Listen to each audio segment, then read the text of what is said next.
মিলন আভরণে।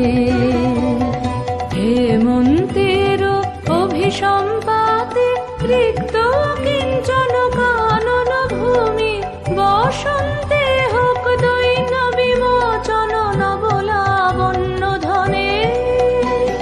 শূন্য শাখা লজ্জা ভুলে যাক পল্লব আবরণে।